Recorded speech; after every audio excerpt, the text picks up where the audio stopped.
नमस्कार, बहुत स्वागत है आप सभी का। आप देख रहे हैं न्यूज इंडिया और आपके साथ मैं हूं मनीषा शर्मा। पाकिस्तान है कि मानता नहीं।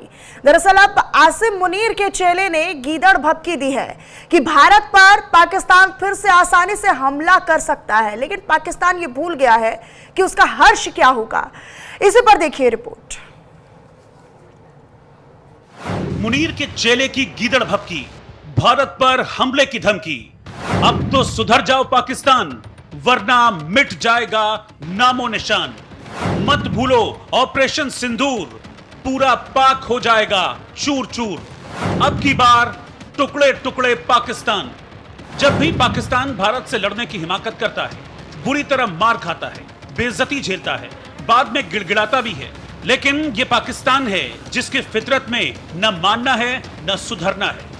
मई में ऑपरेशन सिंदूर से जख्मी हुआ पाकिस्तान अब तक तिलमिला रहा है, भारत से बदला लेने के सपने देख रहा है, साजिशें रच रहा है, लेकिन कर कुछ नहीं पा रहा। ऐसे में बौखलाए पाकिस्तान ने एक बार फिर से भारत को गीदड़ भभकी देनी शुरू कर दी है। जंग लड़ने की औकात तो नहीं है, लेकिन जंग की पाकिस्तान रट लगाए हुए है। दरअसल ऑपरेशन सिंदूर में पाकिस्तान हर मोर्चे पर भारत से हारा। मुनीर की सेना की पोल खुल गई।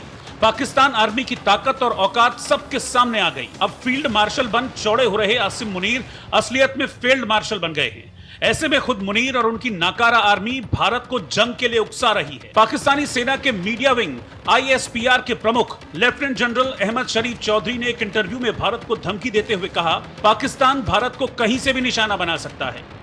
दरअसल एक इंटरव्यू के दौरान अहमद शरीफ चौधरी से पूछा गया कि अगर भारत ने कोई आक्रामक कार्रवाई दोहराई तो पाकिस्तान की क्या प्रतिक्रिया होगी। इस पर चौधरी ने कहा, पाकिस्तान भारत के भीतर गहराई तक हमला करके शुरुआत करेगा। हम पूर्व से शुरुआत करेंगे। उन्हें यह भी समझना होगा कि उन पर हर जगह से हमला हो सकता है। अब पाकिस्तान के जनरल अहमद शरीफ चौधरी को कौन समझाए कि जब जब भारत पाकिस्तान की जंग हुई है, तब तब भारत ने पाकिस्तान की धज्जियां उड़ाकर रख दी, लेकिन पाकिस्तानी सेना अपनी हरकतों से बाज नहीं आ रही। मई में ऑपरेशन सिंदूर के दौरान POK समेत पाकिस्तान के अंदर स्थित 9 आतंकी ठिकानों को हमने तबाह कर दिया था। इन हमलों में पाकिस्तान के 100 से ज्यादा आतंकवादी मारे गए थे। जैश-ए मोहम्मद के सरगना मसूद अजहर का टेरर हेडक्वार्टर जमींदोज हो गया था। इतना कुछ होने के बावजूद पाकिस्तान अपनी हरकतों से बाज नहीं आ रहा, धमकी पर धमकी दिए जा रहा है। खैर, आसिम मुनीर से लेकर पूरा पाकिस्तान जानता है कि वो भारत का कुछ नहीं कर सकता। ऐसे में धमकी देकर पाकिस्तान अपने आप को कागजी शेर ही समझ ले। Bureau report, news India. और इसी बीच एक बड़ी जानकारी मिल रही है, वो आप तक साझा करते। दरअसल इमरान खान की रिहाई की मांग अब और तेज होती नजर आ रही है पाकिस्तान में। दरअसल ये बड़ी खबर है, रिहाई की मांग को लेकर 14 अगस्त को विरोध प्रदर्शन की तैयारी भी हो रही है। 14 अगस्त से आंदोलन के दूसरे चरण की शुरुआत भी हो जाएगी, ऐसी जानकारी है। और पाकिस्तान के स्वतंत्रता दिवस पर आंदोलन का दूसरा चरण अब तेज होगा, शुरू होगा। PTI नेता असद कैसर ने साफ तौर पर ऐलान करते हुए ये बता दिया है, इस्लामाबाद और रावलपिंडी में धारा 144 पहले ही लागू कर दी गई है। सभाओं और बड़े जमावड़ों पर रोक लगाई गई है। 144 के साथ ही साथ अब इस धारा के साथ तमाम भीड़ जहां पर एकत्रित हो, ऐसे सभाओं और ऐसे जमावड़ों पर रोक लगा दी गई है। तो देखिए, लगातार जेल में बंद इमरान खान और उनकी धर्मपत्नी बुशरा बीबी के रिहाई की मांग को लेकर पूरा एक तरीके से आंदोलन छेड़ने की तैयारी अब हो रही है। हालांकि आंदोलन के दूसरे फेज की, और लगातार हम जानते हैं कि पाकिस्तान में किस तरह के हालात चल रहे हैं। लगातार एक पूरा तबका ऐसा है जो इमरान खान का समर्थक माना जाता है, और उन्हीं के समर्थन में इमरान खान की जेल से रिहाई की मांग को लेकर अब सड़कों पर उतरने की तैयारी नजर आ रही है। इमरान खान जेल से बाहर आ पाएंगे क्या इसके बाद, ये एक बड़ा सवाल है। तो PTI ने अब हुंकार भरते हुए ये साफ कर दिया है कि अब 14 अगस्त को, यानी जब पाकिस्तान का स्वतंत्रता दिवस मनाया जाता है, उसी दिन से इस दूसरे चरण के आंदोलन की शुरुआत होगी।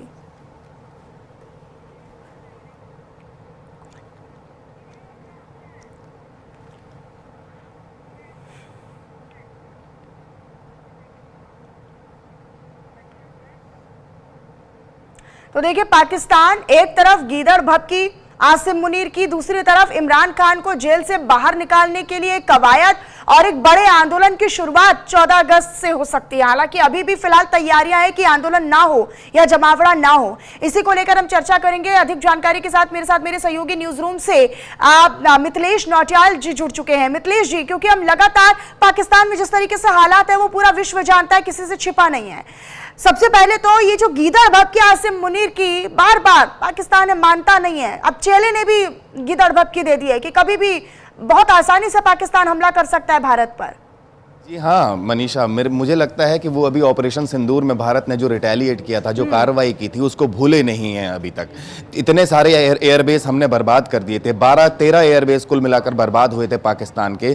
भारत ने उन पर जो ड्रोन अटैक किए थे, और उसके बाद भी जब पाकिस्तान खुद बौखला गया था, पाकिस्तान ने खुद ही दुनिया के सामने कहा था हाय तौबा हमको बचा लीजिए। उसके बाद जब खुद ही पाकिस्तान की तरफ से सीज फायर की बात की गई थी, पाकिस्तान के आर्मी चीफ ने भारत के आर्मी चीफ से बात की थी और कहा था कि भाई अब बस कीजिए। उसके बाद पाकिस्तान, यानी साफ तौर पर पाकिस्तान अपने घुटने टेक चुका था, भारत की ताकत के आगे वो पूरी तरह फेल हो चुका था। लेकिन अब एक बार फिर से जब देख रहा है पाकिस्तान की, भारत की तरफ से, अब भारत थोड़ा शांत हो गया है, भारत की तरफ से कोई अब बड़ा एक्शन नहीं लिया जा रहा है, तो वो एक बार फिर से गीदड़ भभकी देना शुरू कर रही है। ये भड़काने वाली कार्रवाइयां होती हैं। अगर अमेरिका जो इस वक्त पाकिस्तान का साथ दे रहा है, उन्हें इस बयान पे गौर करना चाहिए डोनाल्ड ट्रंप को कि पाकिस्तान क्यों ये भड़काऊ बयान दे रहा है। अगर कुछ अब, क्योंकि भारत पहले ही कह चुका है, अब थोड़ा सा भी पाकिस्तान की तरफ से कोई कार्रवाई होती है तो भारत इसे एक्ट ऑफ वॉर मानेगा, ये कहा था इंडिया ने। और अगर पाकिस्तान की तरफ से ऐसा कुछ भी होता है, भारत अगर इस कार्रवाई का जवाब देता है, तो फिर पाकिस्तान किसका मुंह देखेगा, क्या जवाब देगा? अमेरिका क्या फिर से वही साथ देगा, कह देगा कि फिर से हमने सीज फायर करवाया है? तो ये जो धमकियां हैं पाकिस्तान की तरफ से, जो गीदड़ भभकी है, ये बंद होनी चाहिए। और आसिम मुनीर का काम है लगातार, वो तो पहले ही पूरी सत्ता पर अपना कब्जा कर चुके हैं, वो तो पूरे पाकिस्तान को एक प्रॉपर्टी को अपनी प्रॉपर्टी समझ के एक प्रॉपर्टी डीलर बन के अमेरिका को हाथ बेच रहे हैं और बोल रहे हैं भारत को। तो ये सिर्फ अपनी जनता का ध्यान अपनी तरफ खींचना और अमेरिका को और ज्यादा आगे बढ़ाना और भारत को बार बार धमकाना, इस तरह की कार्रवाइयां नहीं हो सकती हैं। ये बात खुद इमरान खान भी कह चुके हैं, जो जेल में बंद हैं, कि जो आसिम मुनीर हैं, ये इस तरीके से जो बात कर रहे हैं, ये पाकिस्तान के लिए गलत चीज है, पाकिस्तान ही इसमें फंसेगा। इस तरीके की जो बातें चल रही हैं मनीषा। लेकिन देखिए मिथिलेश जी, ये काफी महत्वपूर्ण हो जाता है कि गीदड़ भभकी के सिवा और इसे कुछ समझा भी नहीं जा सकता है। इसे नॉन सीरियस स्टेटमेंट ही समझा जा सकता है, वो भी जो फील्ड मार्शल बनकर अपना दम भरते हुए आसिम मुनीर नजर आते हैं। पहले वो अपने पाकिस्तान की दुर्दशा तो संभाल ले, पहले वो अपने अंतरकलह की स्थिति तो संभाल ले। एक तरफ तो इमरान खान जेल से हुंकार भर रहे हैं, ललकार दे रहे हैं, अब 14 अगस्त से एक आंदोलन भी शुरू होने वाला है, तो पहले अपने आप को समेट लेना है। ये धमकी तो बाद में देते रहे। जी मनीषा, और इस वक्त पाकिस्तान में आसिम मुनीर के लिए सबसे बड़ा खतरा क्या है? जेल में बंद इमरान खान। जेल में बंद इमरान खान के समर्थक अगर सड़कों पर उतर गए तो ये मान लीजिए पाकिस्तान में तख्ता पलट कभी भी हो सकता है, सत्ता का परिवर्तन कभी भी हो सकता है। आसिम मुनीर जिस तरीके से लगातार पाकिस्तान को, मतलब आप ये समझ लीजिए, वो पाकिस्तान की जनता को लगातार झूठ पर परोस रहे हैं। वो ये कह रहे हैं कि हम मजबूत हैं, हम मजबूत हैं, भारत पर हम कभी भी अटैक कर सकते हैं। अरे भैया, पहले अपने देश को संभालिए। जेल में बंद इमरान खान के समर्थक जब सड़कों पर उतर गए, आपकी सत्ता तो वैसे ही हिल जाएगी।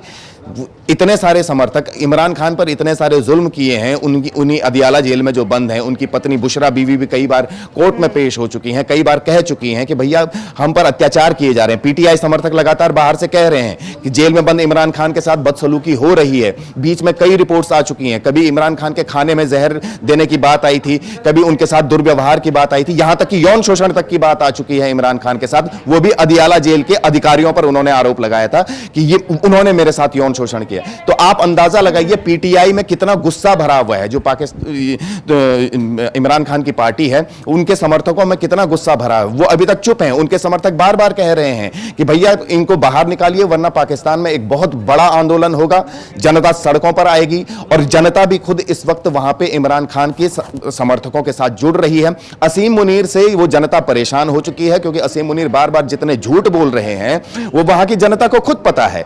अब वो जनता जो है वो पीटीआई के साथ जुड़ रही है। पीटीआई इमरान खान की पार्टी है और पीटीआई का साफ तौर पर कहना है कि भैया 1 साल पूरे होने वाले हैं इमरान खान को जेल में रहे हुए, उनकी तबीयत ठीक नहीं है, उनके साथ दुर्व्यवहार हो रहा है, तो इसलिए अब सड़कों पर उतरना ही सबसे बड़ा विकल्प है। ये जो अब आगे आंदोलन होगा, मुनीर को समझना होगा, ये पाकिस्तान के उन तमाम हुक्मरानों को समझना होगा कि पहले अपने देश की अंतरकला से समेट लें, पहले अपने देश की अर्थव्यवस्था से निपट लें, उसको उस पर ध्यान दे लें। भारत जैसे आप एक सक्षम देश पर अगर इस तरीके से गीदड़ भपकी बताएंगे या फिर उसको देंगे तो वो मजाक का पात्र बनेंगे। बहुत शुक्रिया मिथिलेश जी आपका हमारे साथ जुड़ने के लिए और इस पर